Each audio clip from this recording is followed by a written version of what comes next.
కూడా. ఇప్పుడు అమరావతి రైతులు మొన్న సిఆర్డిఏ అధికారులు నాకు ఫ్లాట్ ఇవ్వటానికి కూడా ₹1,00,00,000 ఫ్లాట్ ఇవ్వడానికి 10 లక్షలు లంచం అడుగుతున్నారు, 10 కోట్ల ఫ్లాట్ ఇవ్వడానికి ₹1,00,00,000 లంచం అడుగుతున్నారు. లంచం ఇస్తే కానీ మంచం ఎక్కటం లేదు. సిఆర్డిఏ అధికారులు నడితే పోవా, ఎవరికైనా చెప్పుకోపోవా అంటున్నారని రైతులు ధర్నాలు రాస్తారోకోలు చేసి నానా బీభత్సం చేస్తే అప్పుడు మంత్రి వెళ్ళాడు మాట్లాడటానికి. నారా లోకేష్ కనుసైగా లేనిదే అక్కడ మంత్రి కూడా పనిచేయడానికి పరిస్థితి లేదు. సో ఈ ఫ్రాంచైజీలో భాగంగా ఇది ఒక పవర్ జనరేటర్. ఏది నారాయణ అమరావతి మొత్తాన్ని నారాయణ అంటే ఇప్పుడు అవినీతి చేయటానికి కూడా సమయం సరిపోవాలిగా. ఒక్కడే అన్ని చోట్ల అవినీతి చేయలేడు కదా, ఎంతవరకు చేయగలుగుతారు మీరైనా? సో మీరు నిజమైనటువంటి ప్రాతినిధిని ఏర్పాటు చేసుకొని ఆ ప్రతినిధి ద్వారా లంచం తీసుకుంటాం. నేను ఓవరాల్గా చెప్పదలుచుకుంది ఏంటి అంటే, మీరు ప్రతి డిపార్ట్మెంట్లో ప్రతి మినిస్ట్రీలో అవినీతి విలయతాండవం చేస్తుంది నరసింహరావు గారు.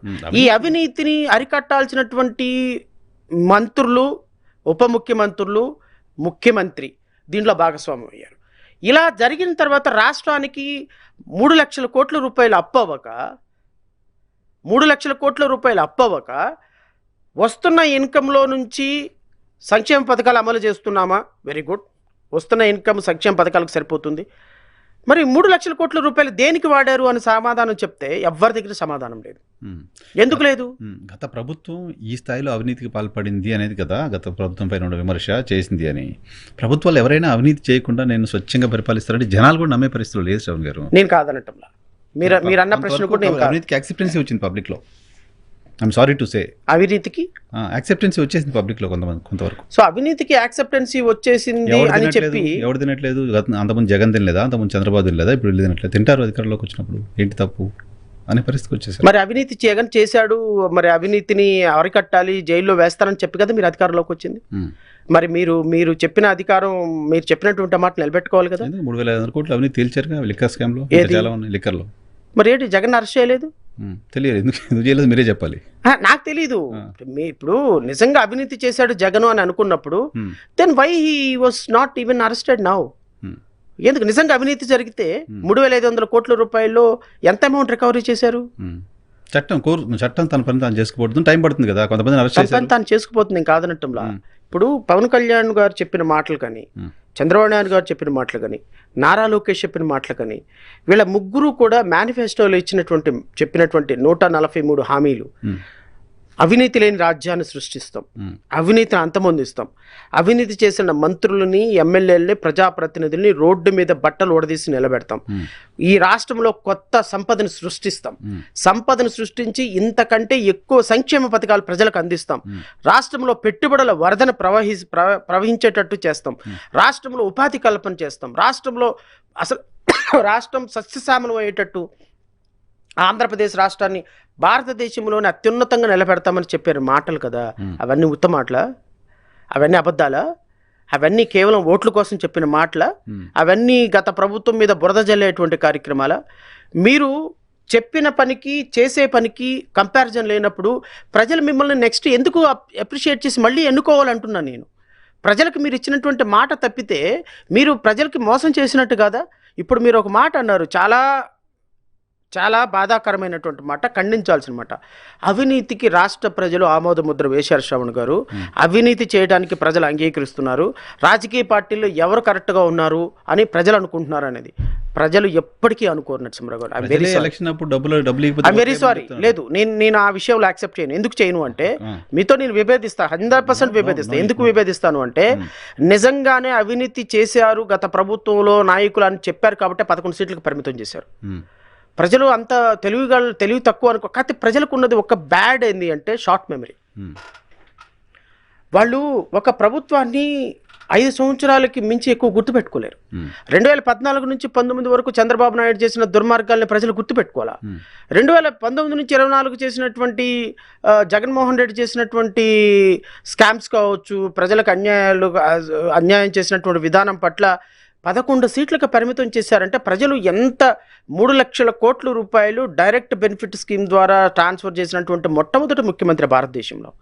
పేద ప్రజలకు సంక్షేమం అందించిన సంక్షేమమే అసలు రాష్ట్రం యొక్క మొట్టమొదటి అజెండా అని ప్రకటించినటువంటి ఒక ముఖ్యమంత్రి, ఎస్సీ ఎస్టీ బీసీ మైనారిటీలే నాకు నా పార్టీకి వెన్నుదమ్ముకగా అని చెప్పిన ముఖ్యమంత్రి ఈరోజు ఇంత 11 సీట్లకి పడిపోతారని ఎవరైనా ఊహించగలరా? ఎందుకో తెలుసా?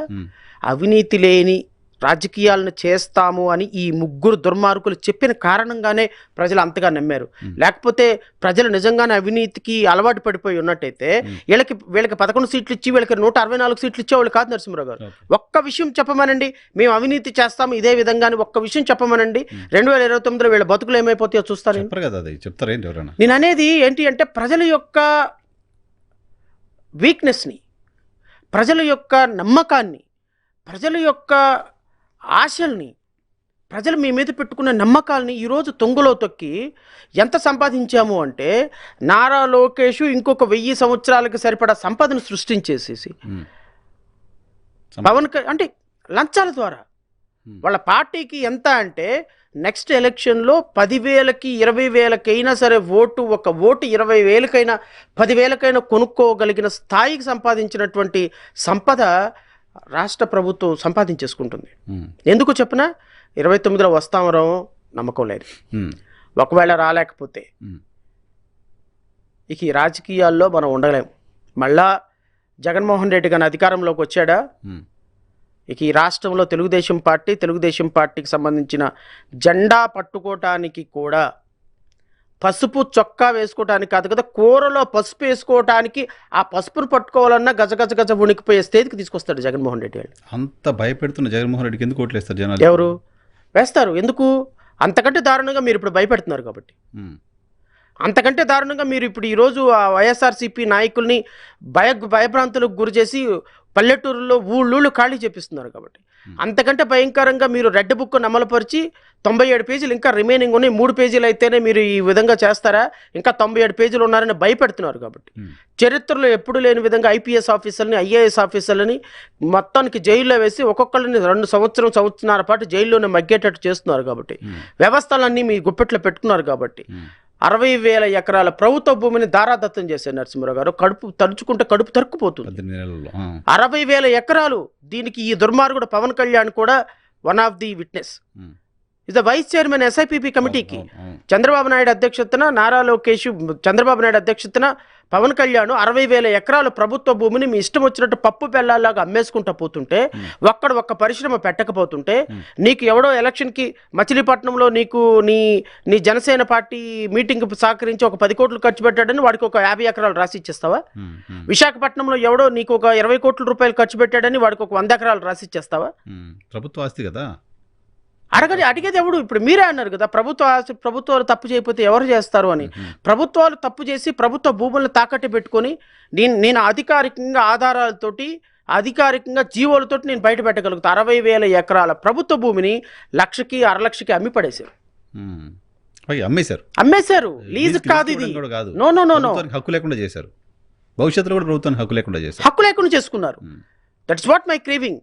ఇప్పుడు ఎన్నని నేనైనా ఫైట్ చేయగలుగుతాను, మేమైనా ఎన్నని ఫైట్ చేయగలుగుతాము. ఇప్పుడు టీసీఎస్ ఫైల్ చేసాం. టీసీఎస్ 1,100 కోట్ల రూపాయల భూమి 99 పైసలకు ఇచ్చారు. కాగనిజెంట్ 900 కోట్ల రూపాయల భూమి 99 పైసలకు ఇచ్చారు. తర్వాత లులుమాలు 1,700 కోట్ల రూపాయల భూమి బోత్ విజయవాడ అండ్ విశాఖపట్నం దులుచుకుంటారు, దాన్ని 99 పైసలకు ఇచ్చారు. ఇట్లా రాష్ట్రంలో భూములన్నింటినీ నిన్న ఒక రిలేజా ఒక కంపెనీ, రియల్ ఎస్టేట్ కంపెనీ 29 ఎకరాల భూమి, అది ఇంచుమించు 1,800 కోట్ల రూపాయల భూమి 99 పైసలకు ఇచ్చారు. ఈ 4 మీద మేము హైకోర్టులో ప్రజా ప్రయోజన వ్యాజ్యం వేసాం. లక్కీగా మేము ప్రజా ప్రయోజన వ్యాజ్యం అవుతుంటో అవి సేల్ డీడ్ నుంచి లీజ్ డీడ్లకు వచ్చింది. రాష్ట్ర ప్రభుత్వానికి కనీసం నేను రామారామి ఒక 5,000 కోట్ల రూపాయల సంపదని నేను కాపాడగలిగా, ప్రజల భూమిని కాపాడగలిగా. ఇలా 60,000 ఎకరాలు వేసుకుంటా పోతే హైకోర్టు సరిపోదు. మీ అవినీతికి అంతం లేదా అంటే సిగ్గు లేకుండా మళ్ళీ 1985 నుంచి అక్రమంగా కట్టిన బిల్డింగ్లన్నింటినీ కూడా రెగ్యులరైజ్ చేస్తాము, ఎవడు ఏ అక్రమంగా ఉపాధి పర్మిషన్ లేకుండా బిల్డింగ్ కట్టుకున్న వాళ్ళందరూ రండి, డబ్బులు కట్టండి, రెగ్యులరైజ్ చేస్తామని రెగ్యులరైజేషన్ కూడా ఇచ్చేసి డబ్బులు సంపాదించుకుంటున్నారు సార్. ఓకే, అది అవినీతి. అది ఓకే. అమరావతి గురించి సో ఓవరాల్గా నేను చెప్పేది, రాష్ట్రంలో ఉపాధి లేదు, కంపెనీలు లేవు, సంపద లేదు, అప్పుల కుప్ప, అవినీతిలో పందులు పొరలాడినట్టు పొరలాడుతున్నారు. రాష్ట్ర ప్రజల యొక్క జీవితాల్ని గాలికి వదిలేశారు. జనసేన, తెలుగుదేశం, భారతీయ జనతా పార్టీ, ఈ ముగ్గురు దొంగలు రాష్ట్రాన్ని దోచుకోవడానికి దోపిడీ దొంగల్లాగా, ఆలీబాబా 40 దొంగల్లాగా